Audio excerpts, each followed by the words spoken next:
Miren, traigo un relato que voy a leer directamente, pero con una pequeña salvedad. Ustedes escúchenla. He quitado mucho del texto porque es muy extenso, pero es de veras interesante, a reserva de lo que ustedes juzguen, y no es como para emocionarse, pero sí para reflexionar acerca de esta situación. Y viene mucho al caso porque se trata de un juez y ahora tienen mucho protagonismo los jueces. El que renunció y los que han decretado que caigan a la cárcel estos otros, y así el oficio del juez en México ahorita es muy importante, siempre lo ha sido, pero antes pues no figuraban porque estaban de una u otra manera supeditados al gran Tlatoani, el de los Pinos.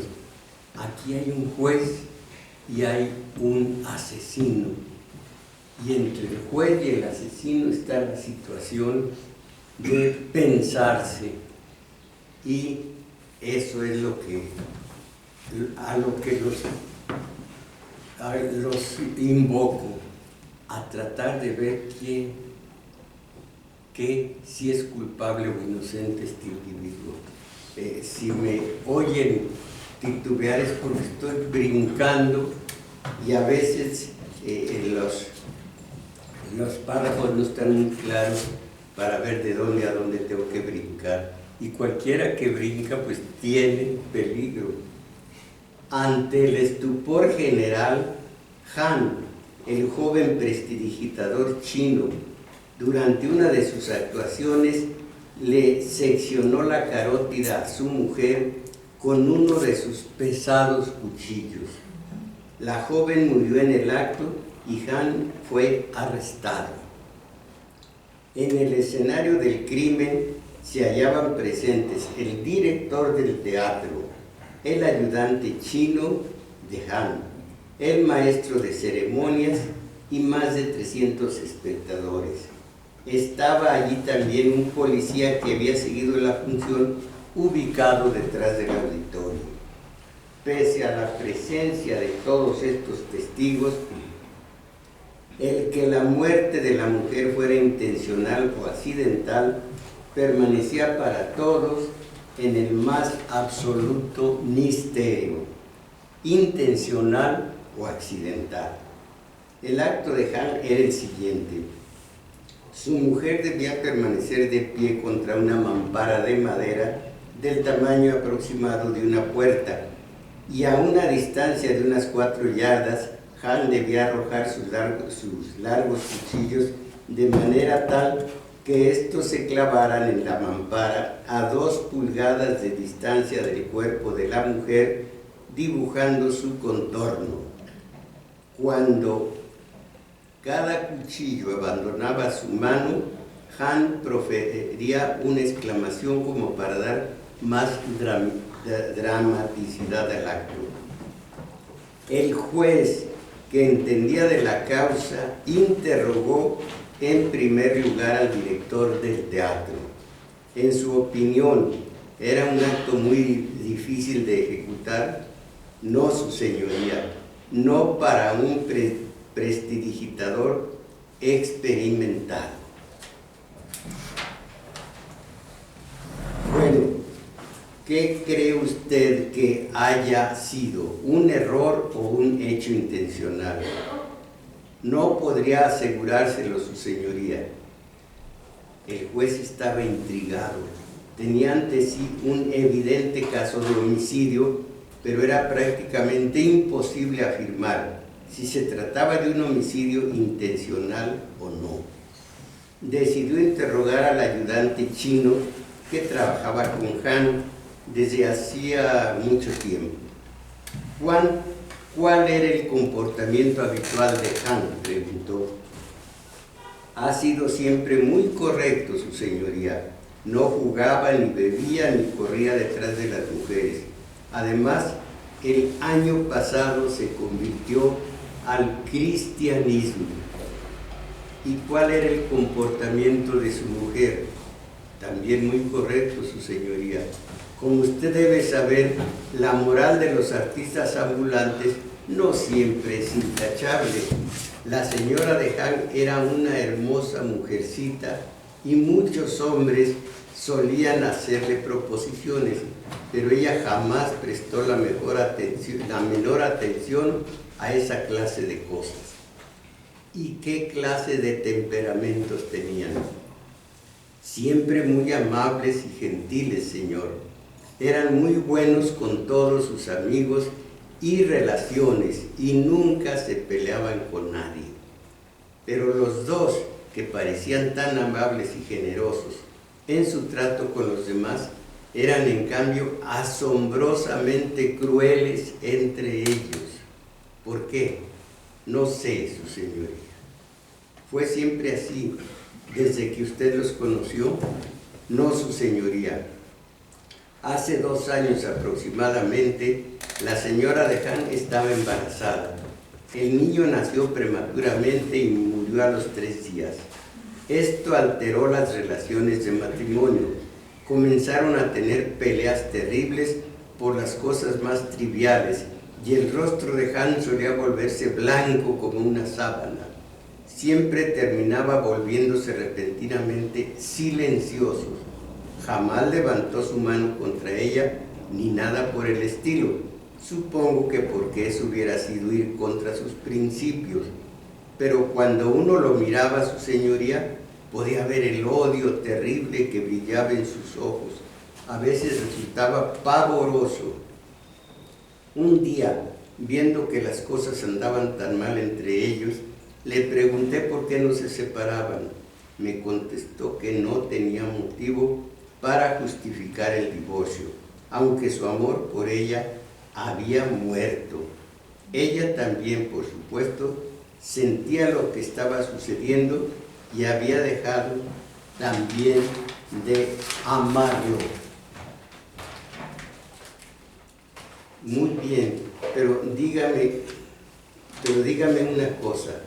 En el momento en que sucedió, ¿se le ocurrió pensar si se trataba de un accidente o de un hecho intencional? Sí, señor, así fue, lo pensé. Pero sé, él la ama. Pensé, él la ha matado. Intencionalmente, ¿quiere usted decir? Sí, señor. Sin embargo, más tarde pensé si no se me había ocurrido así precisamente porque conocía sus relaciones y por eso pensé, la ha matado. ¿Cuál fue la reacción de Han en ese momento? Gritó, y tan pronto como lo oí levantar la vista y vi manar la sangre de la garganta de la mujer, gritó, parecía sorprendido,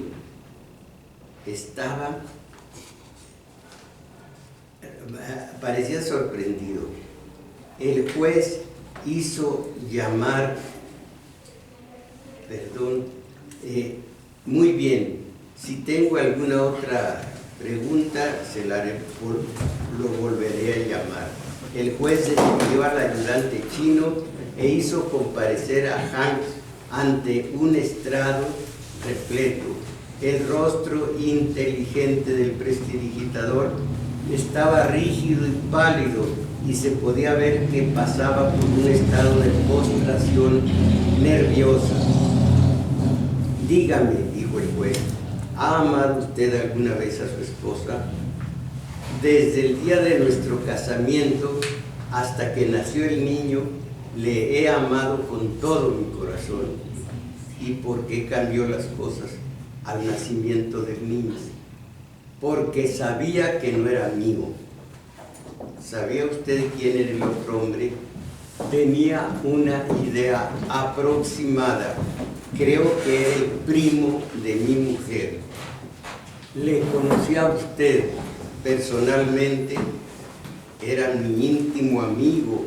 Fue él quien sugirió que nos casáramos, él quien me impuso a casarme con ella. Supongo que sus relaciones con ella comenzaron antes de su matrimonio. Sí, señor, el niño nació 8 meses después de casarnos. Según su ayudante, fue un parto prematuro. Eso es lo que dije a todo el mundo. El niño murió enseguida de nacer, ¿verdad? Se ahogó mamando del pecho de su madre. Su mujer hizo esto intencionalmente. Ella me dijo que fue un accidente. ¿Le confesó su mujer sus relaciones? No, y jamás le hice la menor alusión. La muerte del niño parecía haber saldado la cuenta y decidí ser lo más magnánimo posible, pero al fin no pudo seguir mostrándose magnánimo. Así es, no podía dejar de pensar que la muerte del niño era un magro castigo. Cuando estaba lejos de ella podía pensar con calma y reflexionar, pero apenas la veía, algo sucedía en mi interior. Cuando veía su cuerpo, algo en mí se sublevaba.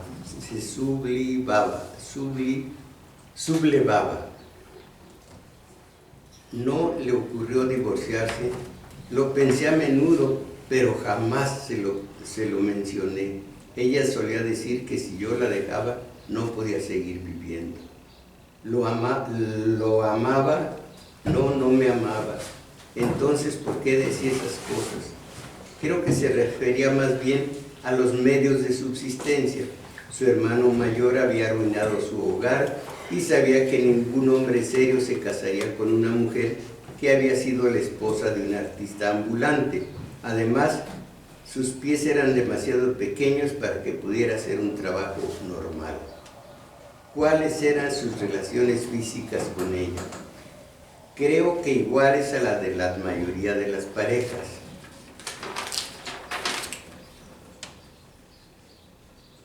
¿Pensó usted alguna vez en matar a su esposa? Han no contestó y el juez repitió su pregunta. Tras una larga pausa, Han contestó: antes de que se me ocurriera la idea de matarla, a menudo pensé que sería bueno que se muriera. Bueno, en ese caso, si no hubiera sido ilegal, ¿no cree usted que podría haberla matado? No había pensado en la ley, señor. No fue eso lo que me contuvo. Simplemente fue mi propia debilidad.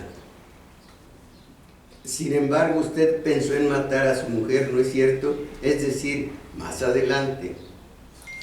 Jamás decidí hacerlo, pero es verdad que una vez lo pensé. ¿Cuánto tiempo antes del hecho?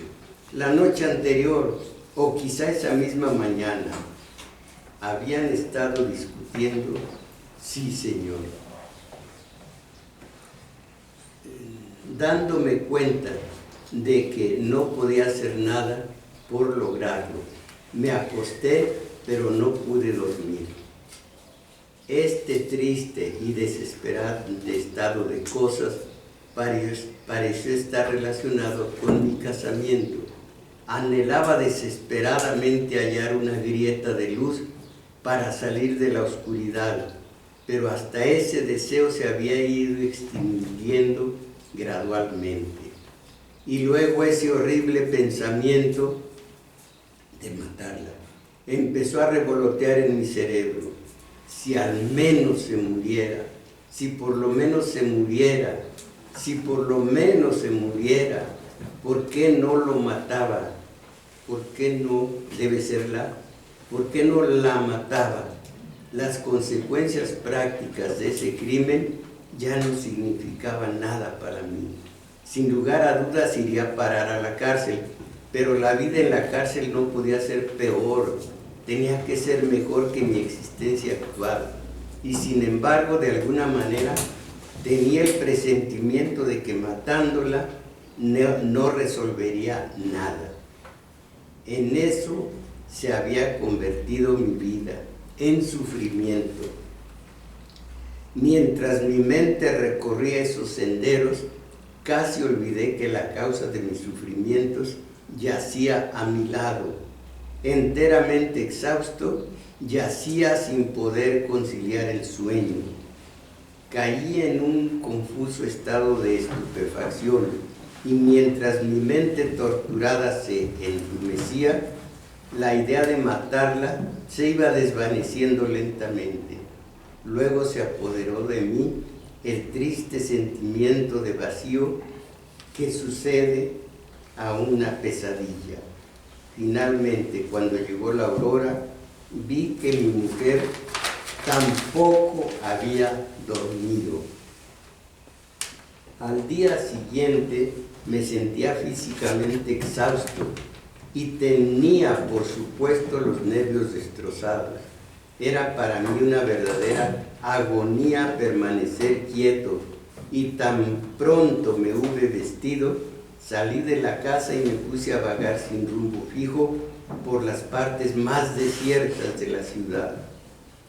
El pensamiento de que tenía que hacer algo para solucionar mi vida volvía constantemente, pero la idea de matar ya no me volvió a ocurrir. La verdad es que me guiaba a un abismo entre mis ideas criminales de la noche anterior y cualquier decisión actual de cometer un crimen. Bueno, llegó la noche y finalmente mi turno de aparecer en el escenario. No tuve ni la mejor premonición de que estaba a punto de ocurrir algo fuera de lo común. Demostré, como de costumbre del auditorio, el filo de mis cuchillos cortando tiras de papel y arrojando algunos de ellos sobre las tablas del escenario. A los pocos minutos apareció mi mujer, pesadamente maquillada y vistiendo un traje chino muy trabajado, y después de saludar a los concurrentes con una encantadora sonrisa, ocupó su lugar frente al tablero. Yo recogí uno de los cuchillos y me ubiqué a cierta distancia de ella. Fue entonces cuando nuestros ojos se encontraron por primera vez desde la noche anterior. De inmediato comprendí el riesgo que entrañaba haber elegido ese número especial para mi actuación de esa noche. Evidentemente tendría que tratar de dominar mis nervios, pero el cansancio que había penetrado hasta la médula de mis huesos me impedía hacerlo. Sentía que ya no podía seguir teniendo confianza en mi propio brazo. Tratando de serenarme, cerré los ojos un instante y sentí que todo mi cuerpo temblaba. Había llegado el momento. Dirigí mi cuchillo por encima de su cabeza y se clavó una pulgada más arriba que de costumbre. Arrojé un cuchillo hacia la izquierda del cuello de mi mujer y estaba ya por arrojar el segundo cuando sorprendí en sus ojos una expresión extraña. Parecía atacada por un paroxismo de terror. ¿Tendría acaso el presentimiento de que en cuestión de pocos segundos el próximo cuchillo iría a alojarse en su garganta? Me sentí mareado, como si estuviera por desmayarme. Lanzando el cuchillo deliberadamente fuera de mi mano, apunté al espacio. El juez estaba silencioso, atisbando intensamente a Jano. Súbitamente se me cruzó el pensamiento de que la había matado, dijo Jano bruscamente. ¿Intencionalmente quiere decir? Sí, de pronto sentí que lo había hecho intencionalmente. Tengo entendido que después de eso usted se arrodilló junto al cuerpo de su mujer y oró en silencio. Sí, señor, esa fue una artimaña bastante hábil que se me ocurrió en el momento. Sabía que todos me conocían como adepto al cristianismo, pero mientras simulaba orar, en realidad lo que estaba haciendo era calcular qué actitud debía adoptar. De modo que usted estaba absolutamente convencido de que lo había hecho adrede. Sí lo estaba, pero aprendí de inmediato que sería capaz de hacer creer que había sido un accidente. ¿Y por qué pensó que lo había hecho adrede? Había perdido todo sentido de raciocinio. Creyó realmente que había conseguido dar la impresión de que había sido un accidente. Sí, aunque más tarde, al pensar en ello, sentí hormiguear todo mi cuerpo. Simulé también como me fue posible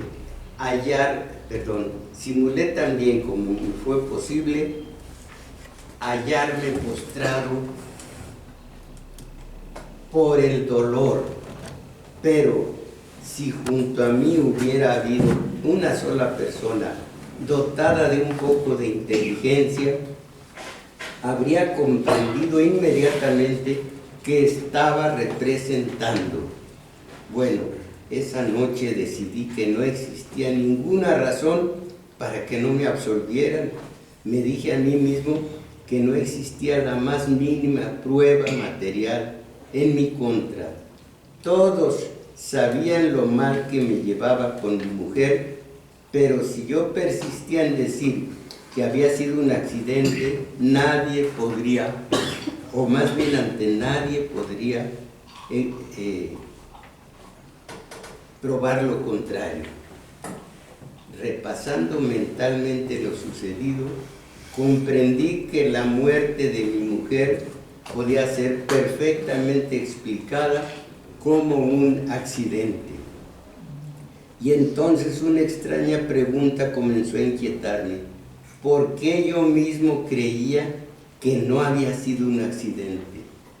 La noche anterior había pensado en matarla, pero ¿no sería acaso eso mismo lo que me hacía ahora pensar en que mi acto había sido deliberado? Paulatinamente llegué a la conclusión de que ni yo mismo sabía realmente lo que había ocurrido, y eso me hizo muy feliz, insoportablemente feliz. Quería gritar con todas las fuerzas de mis pulmones. ¿Por qué había pasado a considerarlo como un accidente?, preguntó el juez. ¿Por qué había pasado a considerarlo como un accidente? No puedo afirmarlo, salvo que ya no tenía la menor idea sobre si había sido o no intencional. De modo que decidí que la mejor manera de conseguir que me absolvieran era explicarlo todo claramente.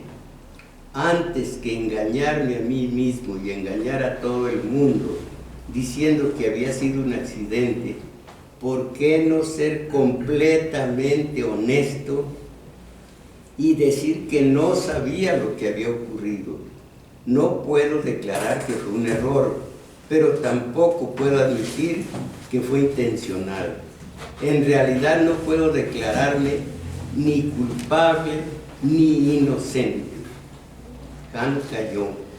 El juez permaneció en silencio durante un largo rato antes de decir suave y reflexivamente: creo que lo que usted me ha dicho es la verdad. Solo una pregunta más. ¿No siente usted el menor pesar por la muerte de su mujer?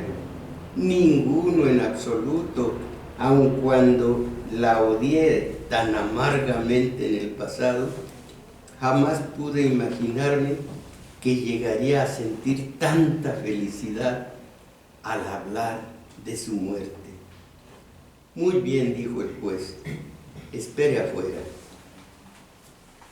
Han inclinó silenciosamente la cabeza y abandonó la sala.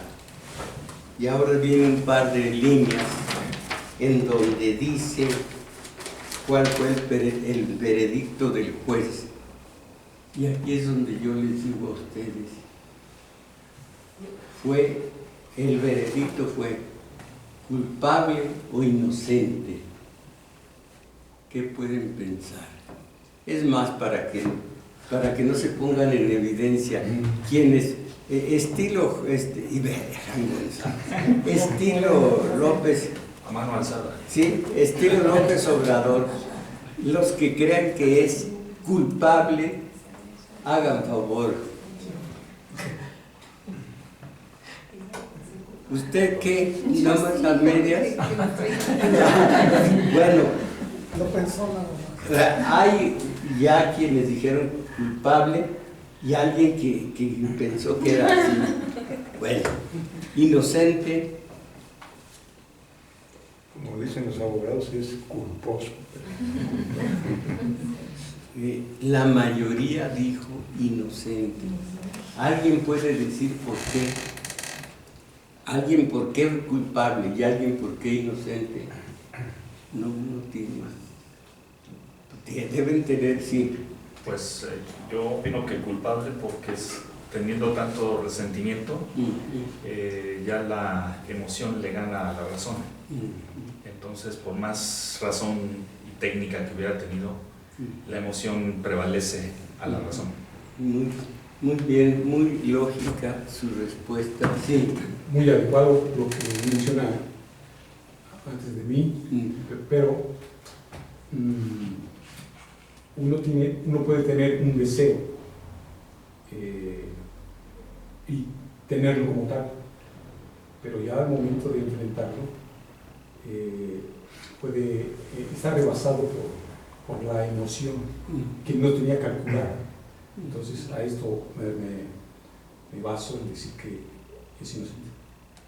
Muy bien, es un razonamiento contrario, nadie más tiene algo. Caray, llamen a Medina Mora, algo puede decir. Nada.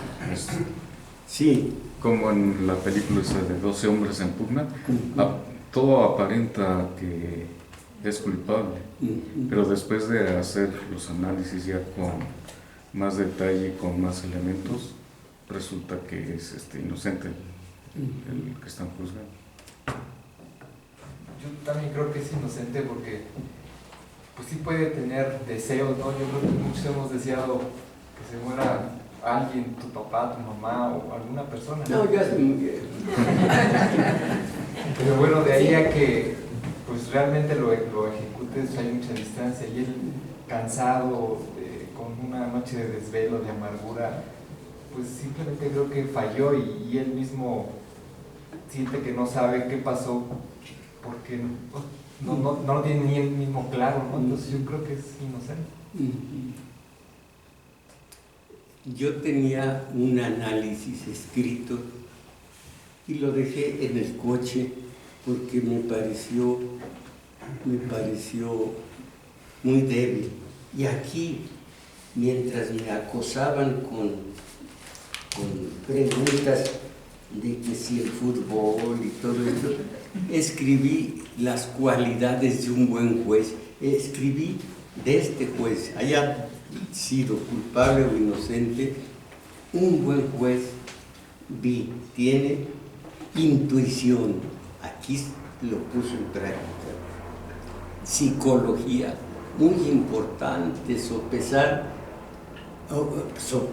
el estado, el perfil psicológico del acusado y sacar una conclusión adecuada. Imaginación de todo lo que está oyendo, no fantasía, imaginación de todo lo que está oyendo, sacar una conclusión adecuada, no prejuicio, es básico, oír con ecuanimidad, no prejuiciado y que no salgan lo visceral ni nada por el estilo. Sensibilidad, sopesar lo que el otro está diciendo en su declaración, todo lo adecuado o no, lo verdadero o no, el fingimiento o la sinceridad. Imparcialidad, pues esto es lógico, la imparcialidad para oír y juzgar, no apariencias. Alguien dijo eso, alguien de ustedes sí, no apariencias, porque las apariencias condenan o en este caso están condenando o están salvando a Han, reo. No maniqueo, palabra que no encontraba yo. El que se va oyendo que la odiaba. Pues si tú la mataste. El ser era bueno o era malo, es negro o es blanco. No sea maniqueísmo el del juez. Objetividad. Es obvio que debe estar por encima de cualquier pequeña pasioncilla. Firmeza. No es fácil decir culpable, no es fácil decir inocente.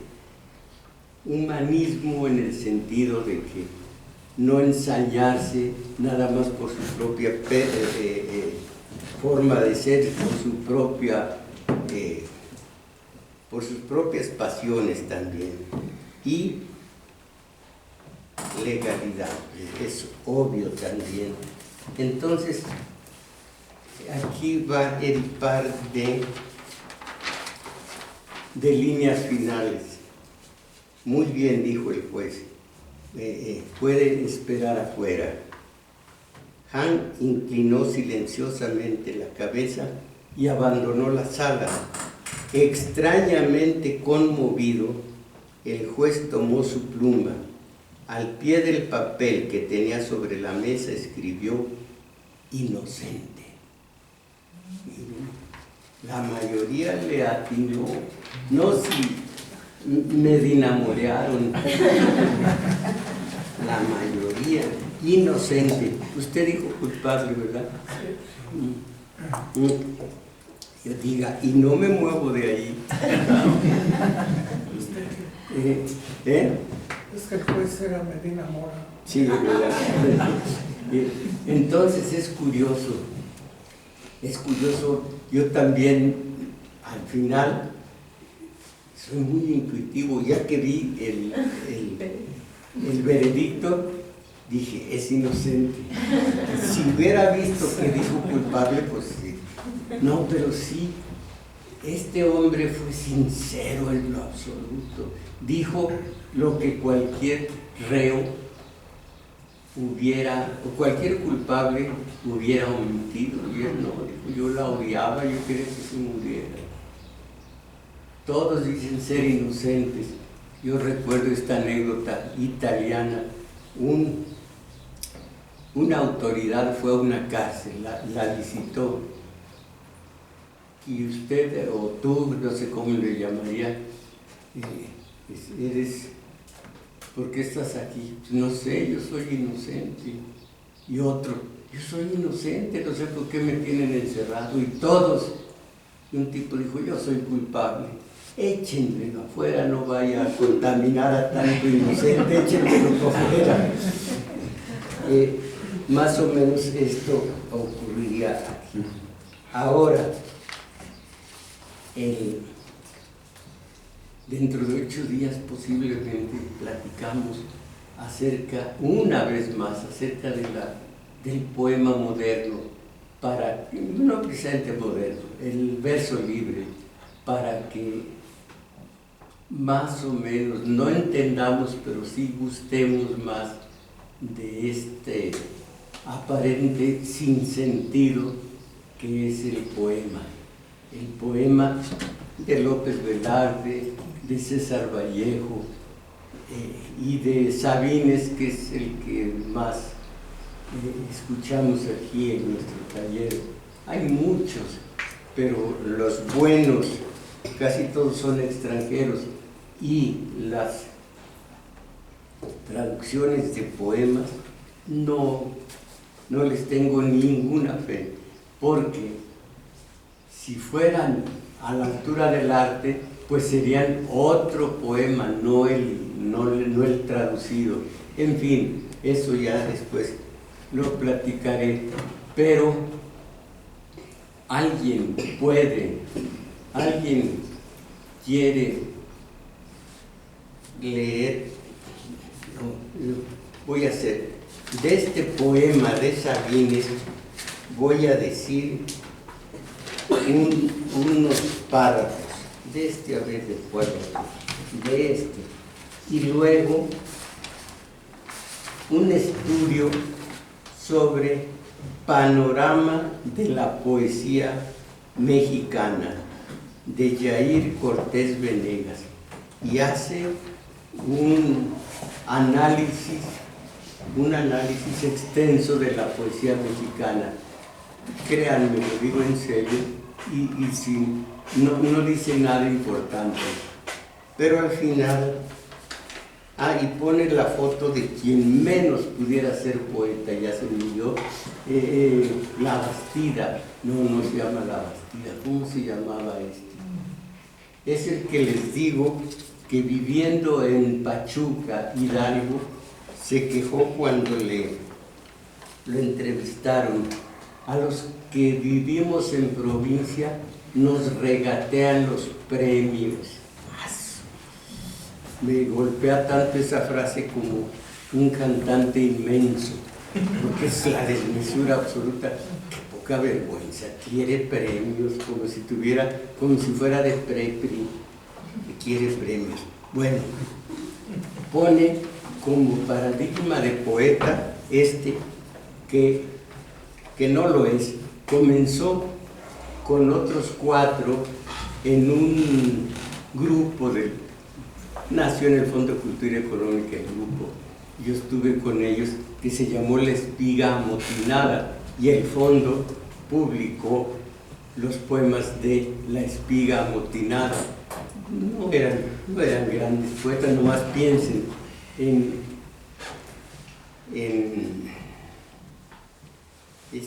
La Bastida, el menos malo, es el director del siglo XXI. No me acuerdo el bigotón, esos bigotones son asquerosos. El bigotón que hacía a Pancho Villa, ¿cómo se llama este cuentista? Que aquí he leído de él. Bienvenida.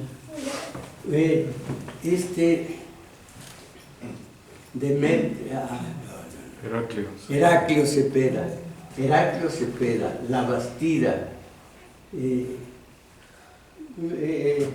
malditos todos, no han trascendido, pero aquí está un análisis sobre la poesía mexicana. Yo quizá dentro de 8 días les vuelvo a platicar de eso.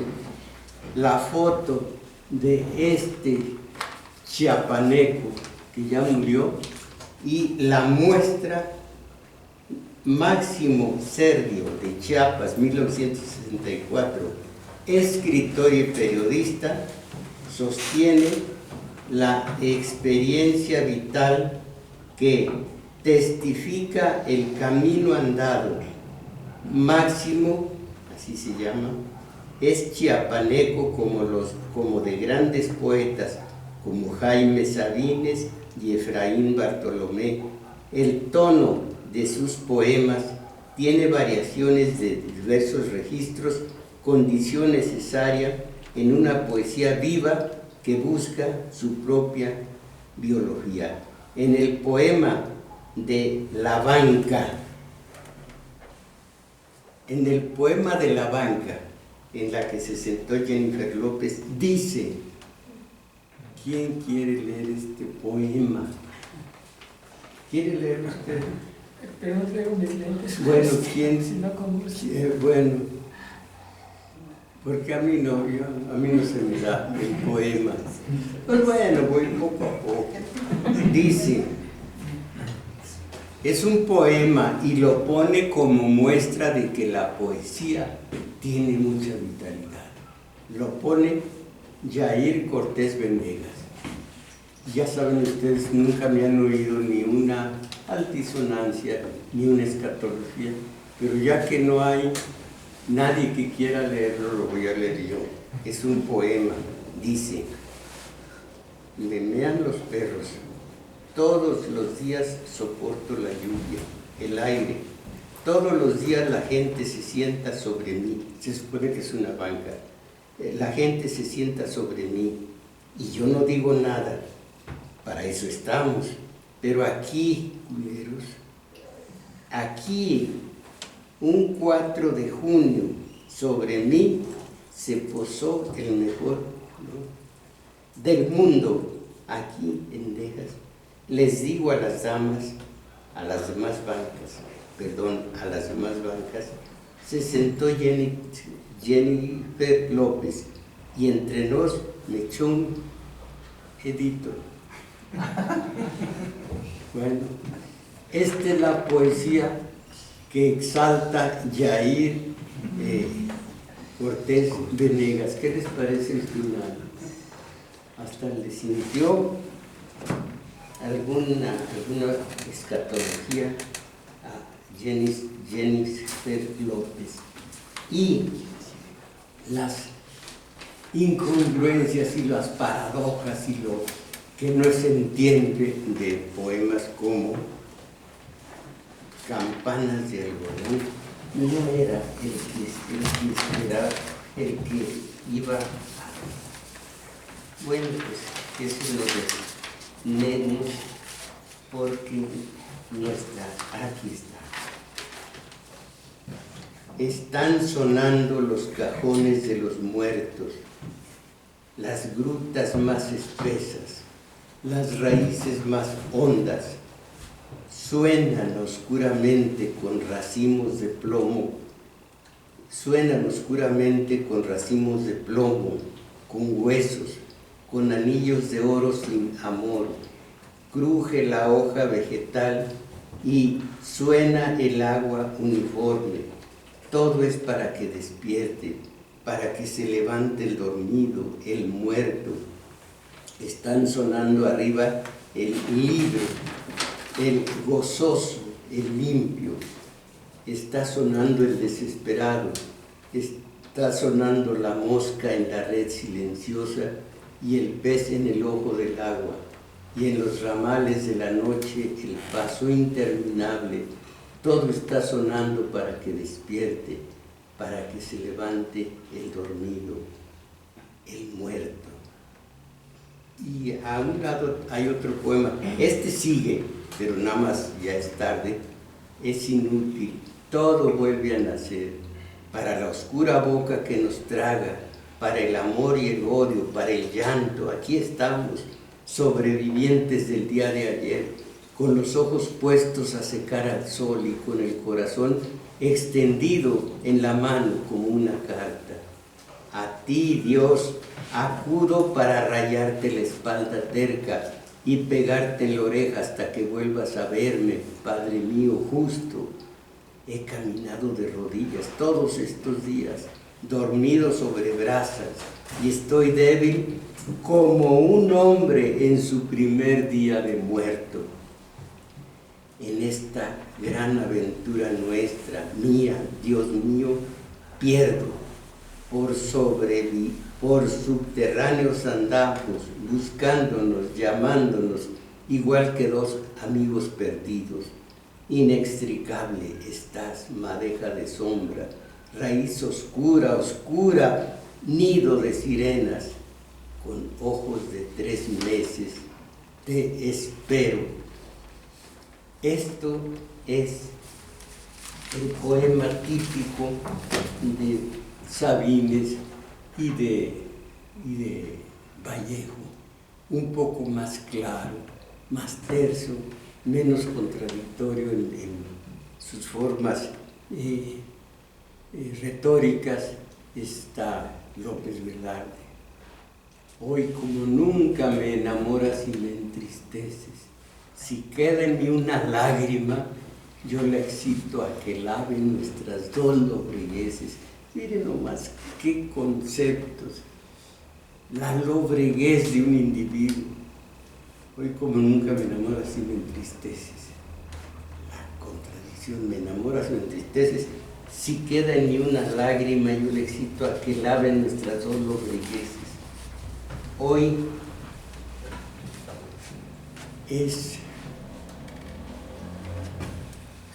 como nunca urge que tu paz me presida, pero ya tu garganta es una sufrida blancura que se asfixia bajo toses y toses, y toda tu una epístola de rasgos inconclusos, colmada de dramáticos adioses.